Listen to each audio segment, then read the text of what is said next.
Graça e paz, queridos irmãos. Bom dia.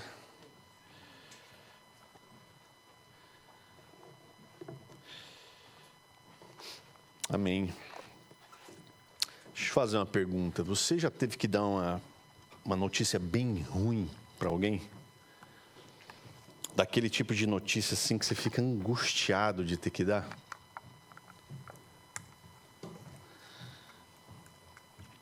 Queria falar com você hoje sobre o profeta Jeremias, que era conhecido como o profeta chorão. Ele era conhecido como o profeta chorão por causa da angústia que ele sentia, da tristeza, do lamento dele. A mensagem de Jeremias era sempre muito impopular. Sabe aqueles pregadores que não atraem tanta gente? Porque a sua mensagem às vezes é muito dura. Ela é carregada de más notícias, não é? E Jeremias era um desses caras, porque ele falava muito sobre o juízo de Deus. Deus chamou ele para profetizar a destruição de Jerusalém, a cidade que ele amava, e para profetizar o exílio de Judá. Imagina só esse profeta tendo que dizer para o povo: olha, se vocês não se arrependerem, alguma coisa muito ruim vai acontecer com vocês. A nossa cidade vai ser destruída, a cidade que nós amamos. E pior, nós vamos ser levados cativos para uma terra pagã. Tudo isso por causa da idolatria do povo, tudo isso por causa da desobediência desse povo. Tudo isso porque esse povo começou a deixar de ouvir Deus e ouvir os falsos profetas. Por causa da sua mensagem, Jeremias foi ridicularizado. Jeremias foi perseguido. E Jeremias experimentou a rejeição, experimentou a solidão. O que leva Jeremias a expressar uma série de confissões que ele registra aqui nesse livro que leva o seu nome. Vale dizer também que Jeremias profetizava em Jerusalém, enquanto o povo estava lá cativo na Babilônia. Inclusive Daniel estava lá também, que era contemporâneo de Jeremias. Jeremias, ele também era movido pela compaixão pelo seu povo. Por isso que ele sentia tanta angústia e uma aflição sem tamanho de ter que profetizar coisas desse tipo para o seu povo. Ele chorava amargamente pelo destino trágico que esse povo levaria. A tradição atribui também para Jeremias um outro livro da Bíblia chamado de Lamentações. Que nome, não é? Lamentações. Que é uma coleção de poemas que expressam isso mesmo, dor, que expressam tristeza, que expressam luto pela destruição de Jerusalém. O livro de Lamentações, no original, ele tem um nome que é Eirá, que significa uma coisa como assim: ai de mim, ou e agora? É literalmente isso. É uma exclamação de lamento de Jeremias nesse livro. Eu estou fazendo essa introdução aqui porque o texto que a gente vai meditar hoje, que você pode abrir já, que é de Jeremias capítulo 29, ele começa com uma notícia assim, nada animadora. É uma carta que Jeremias envia de Jerusalém para o povo exilado na Babilônia. Agora, imagina que você está lá exilado, numa terra estranha, no meio de um povo que não quer saber de Deus, que é um povo pagão. Os seus pensamentos sempre vão estar relacionados ao grande dia de poder voltar para casa. Eu já vivi numa cidade e o meu desejo sempre foi voltar para a minha terra natal. E esse sentimento de querer voltar para casa é um sentimento que às vezes corrói. Então você, imagina isso, você está lá, exilado nesse lugar, seu pensamento é em voltar para casa, e você recebe uma notícia de que a sua permanência nesse lugar vai ser por 70 anos. E que agora você deve construir casa nesse lugar, você deve morar nela, você deve plantar um pomar, você deve comer os seus frutos, você deve se casar ali, você deve ter filhos ali, você deve dar os seus filhos em casamento. Você precisa ainda procurar a paz na cidade onde você está exilado. Tudo isso é o que diz ali em Jeremias capítulo 29, nos primeiros versos. Deus está dando a notícia: olha, vocês vão ficar nesse lugar exilados por 70 anos. E nesse lugar vocês precisam construir casa, morar nela, plantar um pomar, comer os frutos que nascerem dessas árvores, se casarem, ter filhos, darem os seus filhos em casamento e ainda, além de tudo, orar para que haja paz nesse lugar. Na verdade, Deus queria que o seu povo fosse útil, que o seu povo fosse necessário nessa comunidade onde eles se encontravam. E esse era o contexto do povo de Judá, exilado na Babilônia. Tal qual é o nosso contexto hoje. Talvez para nós cristãos, a vida neste mundo é um exílio. E a gente vai ver um pouco mais para frente, porque o nosso lar não é aqui. E Deus quer que eu e você sejamos úteis e necessários nessa terra onde Deus nos coloca. Mas o que isso tem a ver com a gente hoje? A gente sabe que a gente vive num mundo imperfeito. E por isso a gente precisa viver fielmente. O mundo que a gente vive, em muitas formas, é esse tipo de exílio de verdade. Um exílio para o cristão. Você já teve essa sensação de parecer um extraterrestre? É isso que a gente é. Embora a gente viva aqui, o nosso lar definitivo é o céu. 1 Pedro 2,11 diz que nós somos peregrinos e forasteiros nessa terra. Outra coisa é que a gente sabe que nós somos chamados por Cristo para ser sal e luz nessa terra. Isso significa que nós devemos ser cidadãos exemplares, que nós precisamos contribuir com a justiça, com a compaixão, coisa que a gente viu aqui no domingo passado. E que a gente precisa contribuir para que haja paz na nossa comunidade, nas nossas cidades e no nosso país. Essa é a função minha e sua como cristãos, como sal e luz. E a gente sabe também que, enquanto isso, nós devemos esperar pacientemente no tempo de Deus. Não no nosso tempo, no tempo dele. Na nossa vida cristã, muitas vezes a gente experimenta esses períodos de espera. E nesses períodos de espera, nós experimentamos dificuldades, nós experimentamos incertezas. Nós podemos orar por mudanças, sem dúvida nenhuma. Mas que nem sempre elas virão imediatamente. Talvez elas demorem 70 anos. Mas a história do povo de Deus no exílio, elas nos ensinam a ter paciência e esperar no Senhor. Por quê? Porque Ele é um Pai de amor.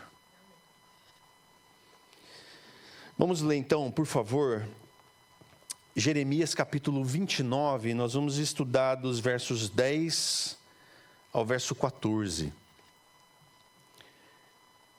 O verso 10 a 14 diz assim: Assim diz o Senhor: Logo que se cumprirem para a Babilônia 70 anos, atentarei para vocês e cumprirei a promessa que fiz a vocês, trazendo-os de volta a esse lugar.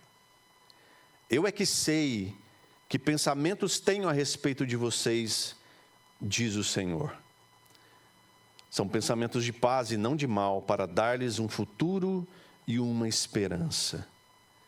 Então vocês me invocarão, se aproximarão de mim em oração, e eu os ouvirei.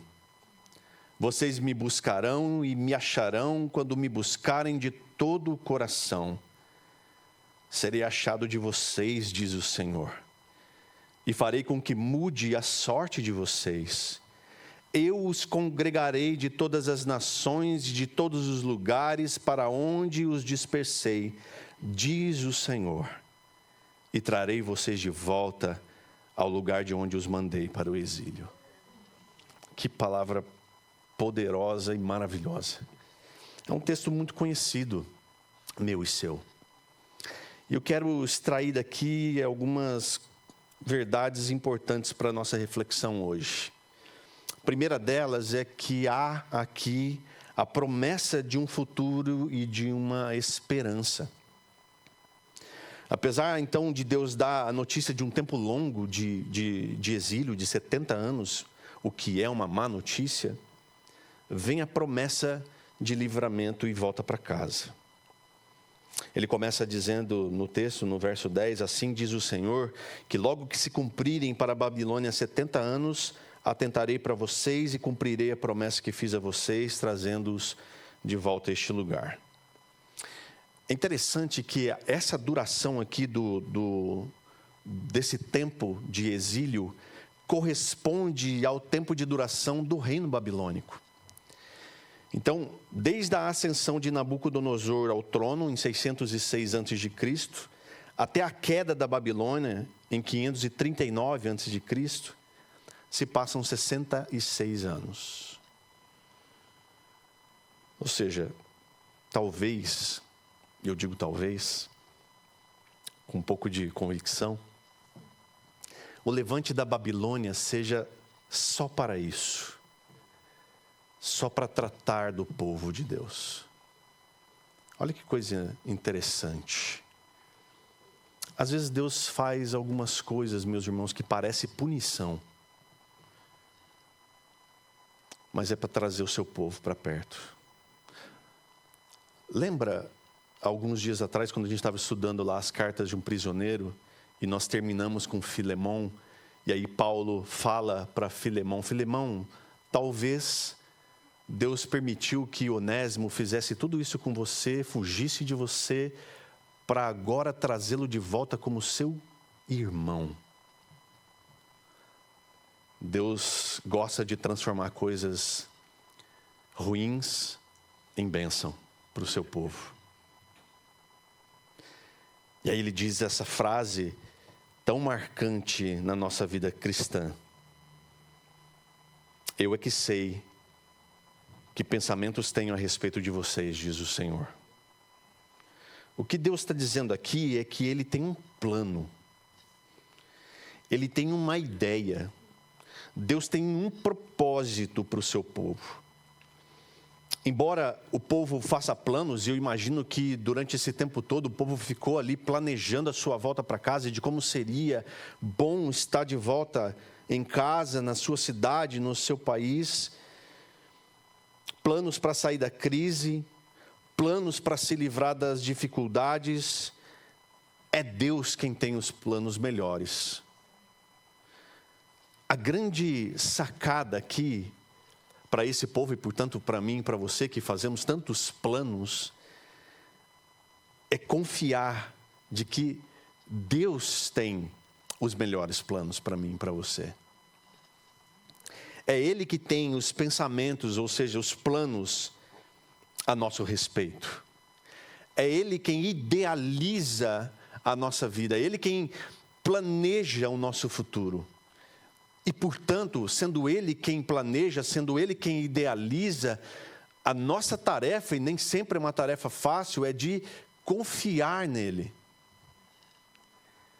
porque Ele é um Pai de amor. E aí Deus ainda acrescenta, olha, fiquem tranquilos, porque são pensamentos de paz e não de mal.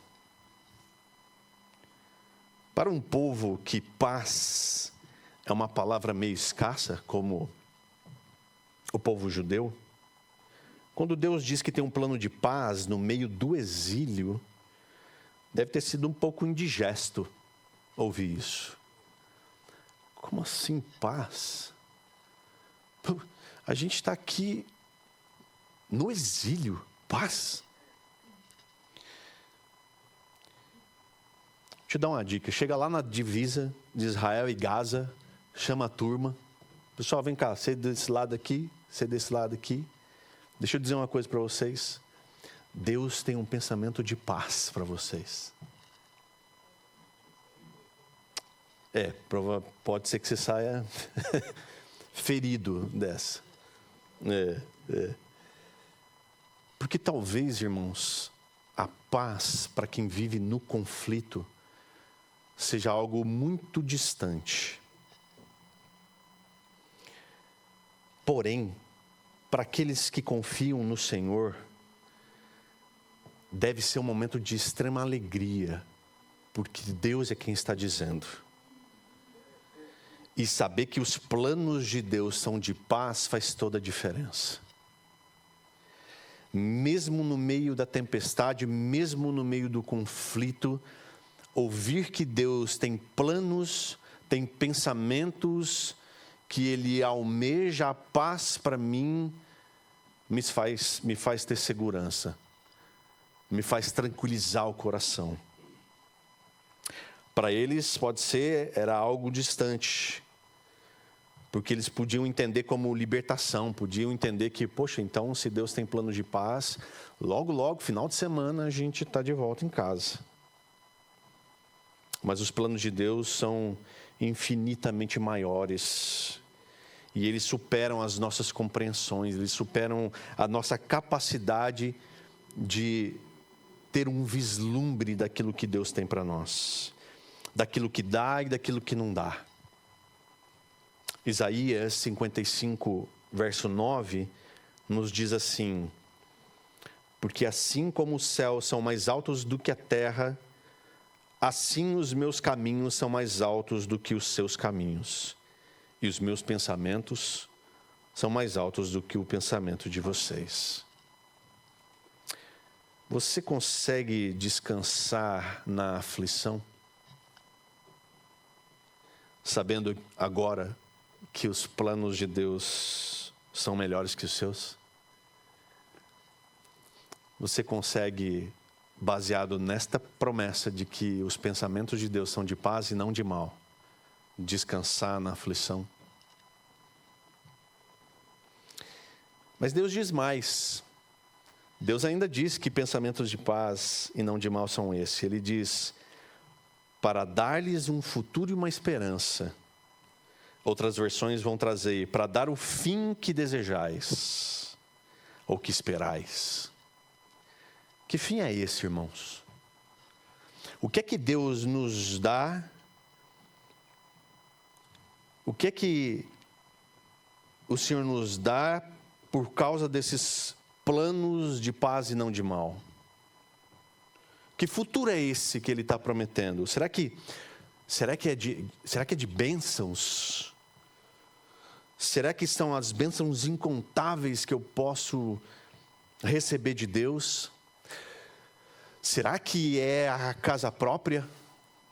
Será que de repente pode ser a estabilidade financeira que eu tanto necessito?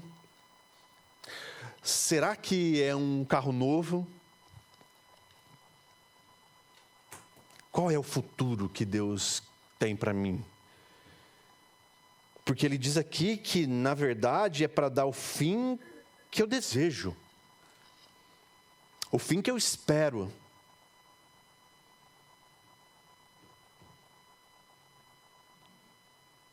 Será que é o que eu quero de verdade? Sabemos que o povo tinham um desejo. E qual era? Voltar para casa. O fim que eles desejavam era voltar para casa. E é disso que Deus está falando aqui. Eu tenho um plano para vocês, e o plano é de paz e não de mal, para dar para vocês o fim que vocês desejam, que é voltar para a sua casa. Na verdade, meus irmãos, esse deveria ser o futuro e o fim que nós desejamos também. De um dia poder voltar para casa e encontrar o nosso Criador. Tem uma historinha, já contei ela aqui uma vez, de 2 missionários, um casal de missionários, que passou anos no campo missionário. E eles entraram no navio de volta para casa. Quando eles foram chegando perto do porto, eles viram a bandinha tocar. E aí eles ficaram animados e pensaram, puxa, olha, organizaram aí uma recepção para a gente, tá lá uma bandinha tocando, que legal. Ficaram felizes, né, de saber que alguém prestou uma homenagem, afinal de contas, eles passaram tantos anos da vida, investiram sua vida na obra do Senhor e agora alguém vai recebê-los com uma festa. E aí quando eles chegaram e a bandinha tocando, eles perceberam que a bandinha, na verdade, estava tocando para um time de algum esporte lá. E aí eles ficaram um pouco frustrados, mas pensaram, bom, a nossa festa deve ser em outro lugar. E aí eles foram andando e perceberam que absolutamente ninguém havia ido ao porto para recebê-los. Aí aquele casal de missionários foi indo para casa. Quando chegaram em casa, tudo empoeirado, afinal de contas, tanto tempo longe. O marido foi ficando triste. A esposa começou a limpar a casa, e aí ela, vou preparar um café para nós. E ele falou assim, tudo bem. E aí ela perguntou, por que está tão triste? Ela falou assim, olha só, Deus não permitiu que ninguém viesse a receber a gente. Eu estou chateado, eu estou frustrado. A gente dedicou nossa vida para Deus. E agora a gente chega aqui e não tem absolutamente ninguém para nos receber. Ninguém para festejar o nosso retorno para casa. E aí ela disse para ele aquilo que as esposas falam para os seus maridos. Ora, fala com Deus. Ele falou assim, fala você. E aí ele virou as costas e eu vou dar uma volta. E aí ele saiu, foi dar uma volta. Aí quando ele volta para casa, ele entra, pergunta para a esposa, e daí? Falou com Deus? Ela disse, falei. Falou? Falei. E o que ele disse? Ele disse que a gente não chegou em casa ainda. Talvez, irmãos, o sentimento que precisa haver no nosso coração é de que nós não chegamos em casa ainda. E de quando eu e você, mesmo no meio da aflição, podemos ouvir essa palavra de que o Senhor tem planos e planos de paz e não de mal para nos dar o fim que nós desejamos, se trata da nossa volta para casa. Não se trata de bens materiais, não se trata de bênçãos nesta terra, mas se trata da nossa volta para casa. E pode ter certeza, é muito mais glorioso do que qualquer bênção material que a gente possa receber. Pode ter certeza, é muito mais valoroso do que qualquer coisa que a gente possa receber nessa terra. Esse verso aqui é a âncora de todo o texto. E a gente aprende que a soberania de Deus, ela não elimina a nossa responsabilidade, mas ela sustenta a nossa responsabilidade. Deus está no controle, mesmo no sofrimento. Tim Keller, ele diz que a graça de Deus não nos isola da dor, mas nos sustenta através dela. O povo estava no exílio por causa da sua desobediência, mas a promessa de Deus era de shalom. Não é qualquer paz. É a paz que vai além da ausência de conflito e aponta para a plenitude do nosso relacionamento com Deus. Shalom é aquela paz que Adão tinha na viração do dia quando ele se encontrava com Deus no Éden. Essa é a paz que Deus quer para mim e para você. Para nós, essa passagem é um lembrete de que, mesmo nos nossos exílios pessoais, Deus tem pensamento de paz e de esperança para mim e para você. A dor não é o fim da história. O plano de Deus para nós não é de destruição, mas é de restauração em Cristo Jesus. A segunda coisa que nós aprendemos aqui é que existe um chamado do Pai para buscá-lo e para buscá-lo em oração.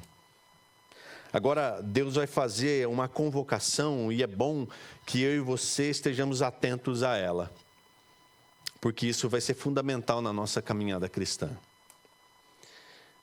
Deus começa dizendo: então vocês me invocarão. O Senhor, Ele espera que eu e você o invoquemos.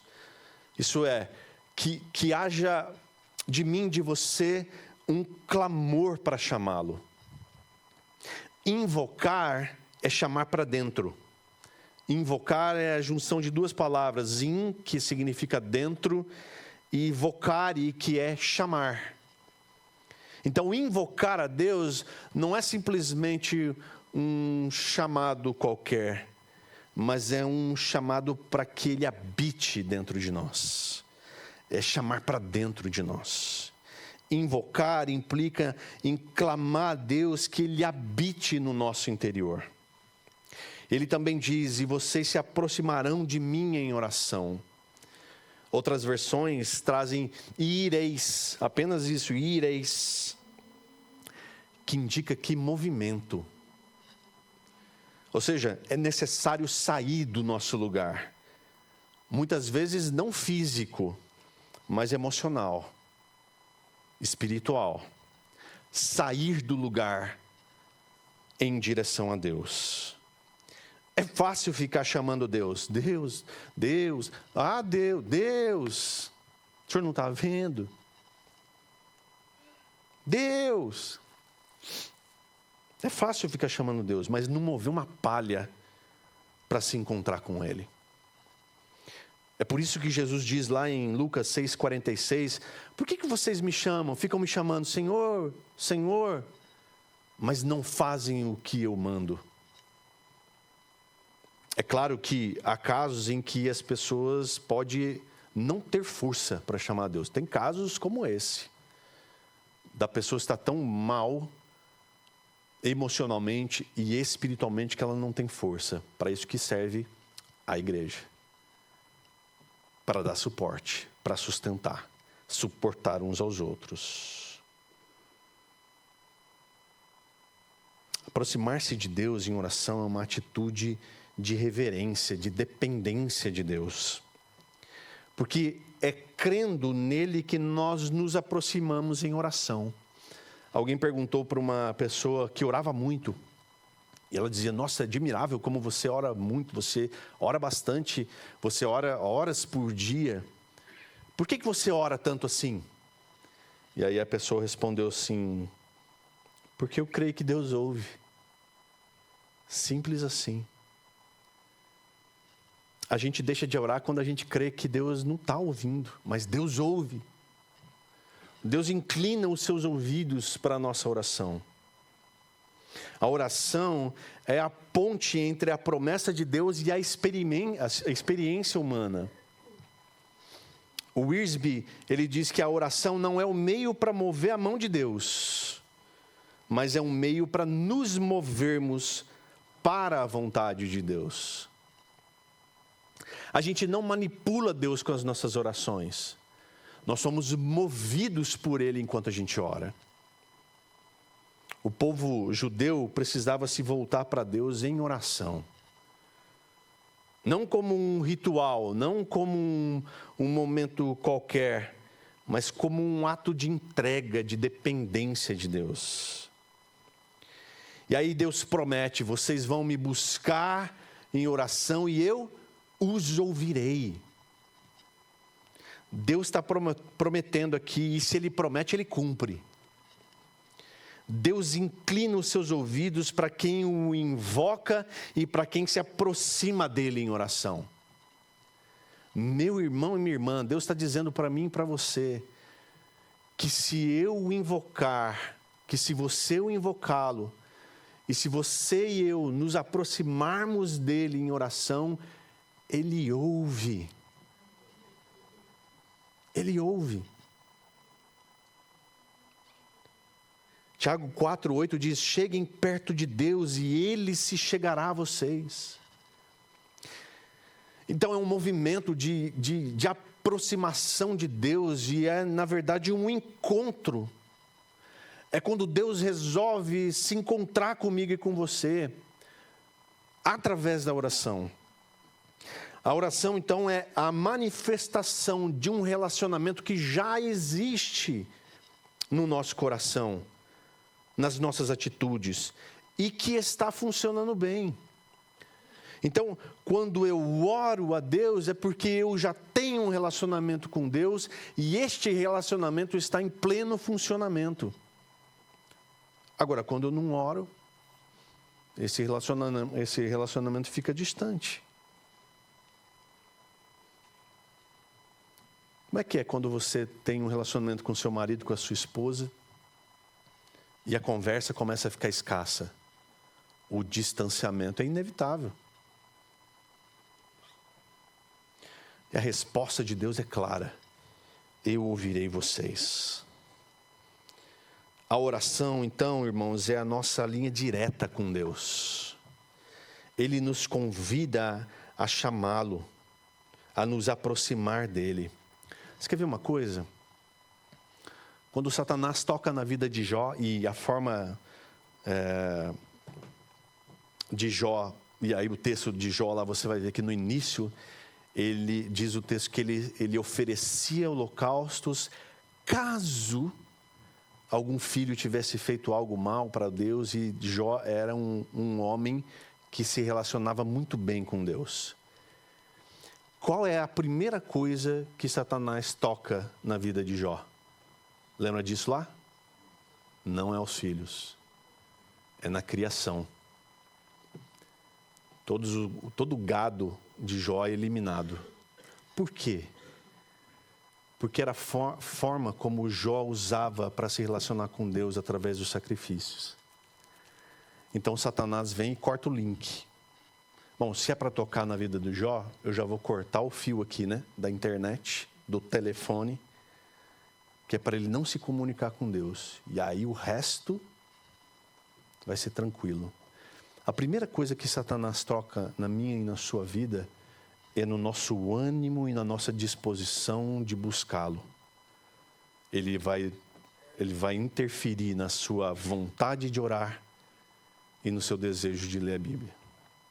Em primeiro lugar, o resto vem no pacotão. Fica atento com isso. Então a oração é a nossa linha direta com Deus. Ele faz esse convite para nós chamarmos, para nós nos aproximar dele e derramar o nosso coração diante dele. Deus promete que quando nós fazemos assim, ele nos ouve. Em meio ao nosso exílio, a oração é o primeiro e mais importante passo para a restauração. Não tenha dúvidas disso. Terceira e última grande coisa aqui para mim e para você encontrarmos nesse texto é que existe uma condição para esse relacionamento, que é a busca de todo o coração. Então, por último aqui, Deus estabelece uma condição para que tudo isso aconteça. Ele diz: vocês me buscarão e me acharão quando me buscarem de todo o coração. Deus promete ser encontrado. Enquanto eu escrevia, me veio à memória um livro muito antigo que eu li. Um livro que não tem assim... Na verdade, não tem quase nada de teologia. Mas para mim é um livro que me marcou muito na forma como eu me relaciono com Deus, que é um best-seller antigo, nem sei se encontra mais, que se chama Caçadores de Deus, do Tom Cheney. Foi um livro bastante famoso, bastante lido. E nesse livro, Tom Cheney conta uma experiência que para mim foi muito marcante. E o Tom Cheney, ele conta muito do relacionamento que ele tem com Deus a partir do relacionamento que ele tinha com as filhas dele. E ele contava uma experiência de quando ele brincava de esconde-esconde com as suas filhas. Ele diz que ele corria e ele se escondia atrás do sofá, e ele é um cara grande, então boa parte do corpo dele ficava à mostra. E aí ele diz assim, né, que quando ele tinha essa experiência de brincar com as suas filhas e fazer questão que elas achassem, ele diz assim no livro: eu brincava de me esconder das minhas filhas, mas esconder-se não era o propósito da brincadeira, e sim a alegria de encontrar e de ser encontrado. Não estava me escondendo para que a minha filhinha não pudesse me encontrar. Ao contrário, tinha o cuidado de me esconder de tal forma que ela pudesse me encontrar. Nesse momento, eu pude perceber que Deus faz o mesmo. E eu acho isso maravilhoso, irmãos, porque é exatamente isso que Deus faz. Ele deseja ser encontrado. E Ele está aqui. Basta um olhar atento. Basta procurar como deve ser procurado, de todo o coração. E a alegria de encontrar e ser encontrado vai ser grande. Tom Cheney, ele usa essa experiência aqui para transmitir a ideia de que Deus muitas vezes parece estar escondido. Só que não para dificultar o nosso acesso a Ele, mas para nos despertar um desejo maior e nos levar a buscá-lo com mais paixão. O objetivo final de Deus é sempre ser encontrado e se alegrar no nosso encontro com Ele. Mas essa busca precisa ser de todo o coração. E o que é isso? O que é buscar de todo o coração? Isso significa buscar com interesse do nosso ser, com a mente, com vontade, com o coração, com alma, com a inteligência e com força. Russell Shedd diz que a verdadeira adoração e a verdadeira busca por Deus são uma questão de coração, não de formalidades. Mas e se o seu coração anda endurecido e não consegue ainda ter esse vislumbre? E se o seu coração está tão pesado, tão duro e às vezes tão peludo? Como é que faz? Ezequiel te dá uma resposta. Ezequiel 36, 26 a 27 diz, Deus dizendo: eu lhes darei um coração novo e porei dentro de você um espírito novo. Tirarei de vocês o coração de pedra e lhes darei um coração de carne. Porei dentro de vocês o meu espírito e farei com que andem nos meus estatutos, guardem e observem os meus juízos. E ele continua dizendo, ele diz: serei achado de vocês, diz o Senhor. Farei com que mude a sorte de vocês. Deus quer ser achado, meus irmãos. Isaías 55, 6 diz: busquem o Senhor enquanto Ele pode ser encontrado. Invoquem-no enquanto Ele está perto. E uma coisa me preocupa, porque se Ele diz que se é enquanto, significa que em algum momento Ele não poderá mais ser encontrado. E isso deve preocupar você também. Mudar a sorte aqui está tratando do retorno dos judeus para a sua terra. E Jeremias usa um joguinho de palavras aqui que tem a ver com o voltar para o caminho, ou retornar, ou converter-se. Então, o que é que você está esperando para se converter? Para voltar para o caminho? Para buscar a Deus? Para achar e ser achado? Para ter o seu caminho mudado pelo Senhor? E aí ele termina dizendo: eu os congregarei de todas as nações e de todos os lugares para onde os dispersei, diz o Senhor. Trarei vocês de volta ao lugar de onde mandei para o exílio. Embora essa palavra aqui seja para o povo judeu, não para a igreja, me parece claro aqui que Deus quer que o seu povo, que foi unificado em Cristo, judeus e gentios, congregue. O que isso significa? Significa que Deus não tem um povo disperso. Seu povo está agora junto.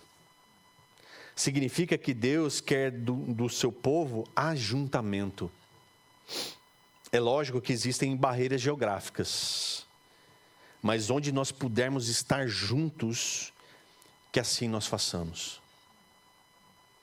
Aqui Deus está dizendo que Ele quer o seu povo ajuntado novamente, e assim Ele vai fazer. Portanto, depois de 70 anos, as orações penitentes desse povo, os corações convertidos, levarão Deus a restaurar a nação. Então, a busca por Deus, meus irmãos, ela não pode ser um mero rito religioso para mim e para você, que a gente faz aos domingos. Ela exige totalidade do nosso ser. Ao buscarmos com sinceridade, nós não apenas vamos encontrar Deus, mas também nós veremos a restauração que Ele opera e a manifestação das suas promessas na nossa vida. A mensagem de Jeremias, desse texto que a gente acaba de ler aqui, é tão relevante para nós quanto foi para o povo no exílio. Talvez você esteja passando por algum tipo de exílio na sua vida.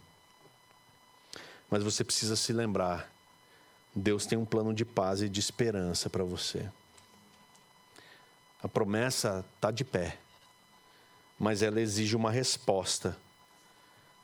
E essa resposta é a busca sincera e de todo o coração por Ele, por Ele. Que hoje eu e você, juntos, nós possamos renovar o nosso compromisso de buscar a Deus com paixão, com sinceridade, sabendo que Ele vai se deixar encontrar e vai cumprir em nós a sua promessa de um futuro e de uma esperança. Em nome de Jesus. Amém? Pai, muito obrigado, Senhor, pela Tua palavra. Obrigado, Senhor, porque o Senhor é bom.